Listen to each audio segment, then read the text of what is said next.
talked about Queen of Swords.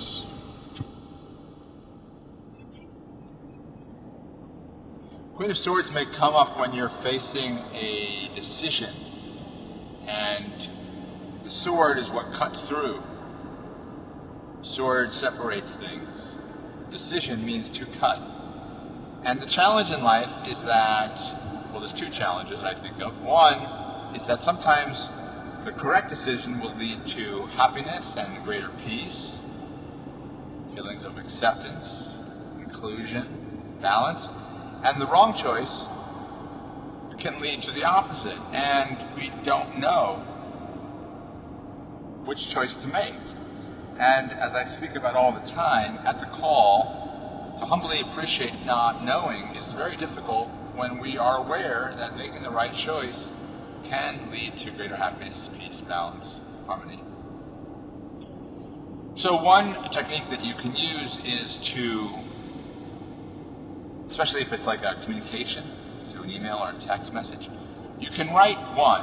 Let's say you are rejecting the other person's offer or going against what they want, and you can see how it feels. And there can be resistance to doing that, especially with the adaptive side of the tree of life and transactional analysis, because you don't want to hurt people's feelings and you want them to feel good, but you may put their feelings above your own. You may not even be aware you're doing it. So you write the email or text, which is either rejecting or accepting their view or their desire, and then you can write the opposite and feel and think about what comes to mind, or what comes to body, what comes to heart, what comes to soul in both of these choices. And what's interesting is when it comes into an intersection with the vow of poverty and the vow of chastity. So if someone's promising you heaven, as the Fleetwood Mac song goes, if someone's promising you, or a job or situation is promising you feeling accepted, feeling good, feeling safe, then you may be willing to sacrifice a lot for that. Or you may be, in the terms of the vow of poverty, you may be saying, look, I just don't want to feel so poor. I want to have some income. Maybe it's a roommate situation, or it's a job you're not sure about, but it pays more money. This isn't to say that it is always don't go where there's money. It's just saying that we want to find that balance. We want to find that self-care that can open to the benefits of getting money from a roommate or a higher-paying position or a lower-paying rent, but be mindful of the price that is paid and try to feel into, and the Queen of Swords is helping you perhaps, feel into what is ideal. Behind her throne is a river. And that is, in my estimation, connecting to the waters that are deep, far behind us, in our shadow, not seen, but may help us by feeling into these two different text messages or email messages what feels right. And we can't know, right? So that's why we're seeing if we can humbly appreciate not knowing. If you knew everything, you'd never make a mistake. Sounds like it'd be great, but life would be boring and there'd be no way to grow. There'd be no way to find compassion because you'd always make the right choices or know which of the two wrong choices is best. Now, if you're awakened, there's no wrong choices, right? Because you're not worried about your inner critic anymore. You feel unified with the universe. You may be connected to God, and so there's no longer this fear of the superego. No need to make the right choice to avoid the attack of the superego. The negative adaptive child, negative free child, both are jockeying to find the approval or avoid the criticism of the negative controlling parent.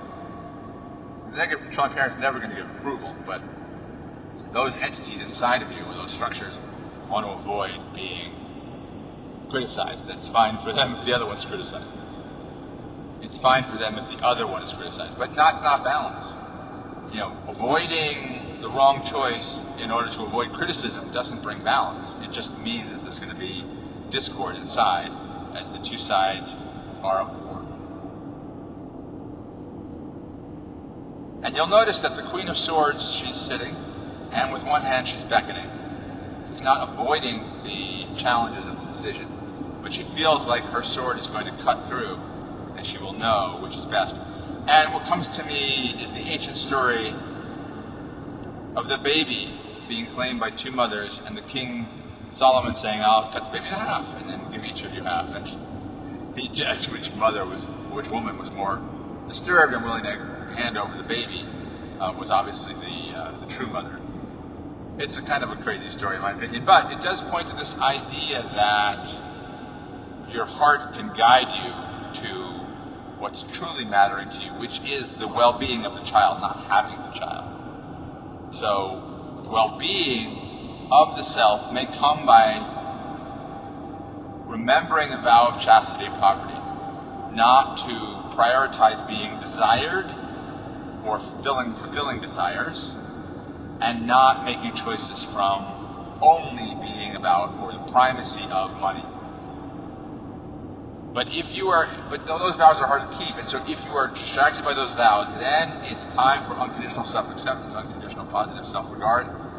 And both of these are supporting both Thank and USA, humbly appreciate not knowing, and unconditional self-acceptance or unconditional positive self-regard are both supporting being present, making this moment about this moment, which is so difficult to do when you're facing a decision, because a decision is about the fear of the future.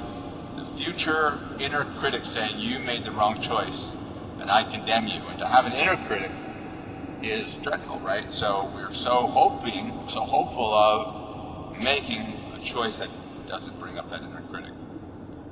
But if we had the power to make choices that never brought up the inner critic, then we would never have to cultivate unconditional self-acceptance, because we would have a perfectly operating machine of conditional self-acceptance.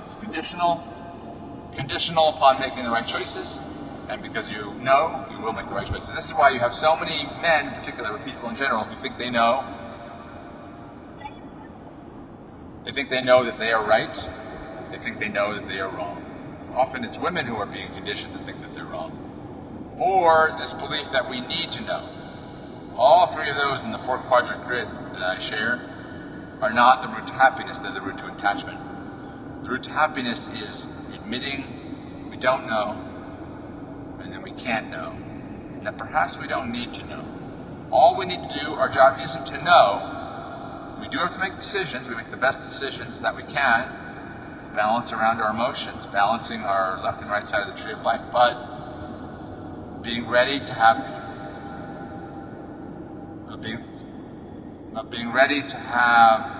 self-acceptance even when we make the wrong choice. So again, it's not about making the right choice. We want to, and we try to, but it's really not about that. Nor is it about having the knowledge. We can gather the knowledge if we can, but it's often a mystery. So it's about having compassion for ourselves, for making wrong choices, and for the attachment to making the right one.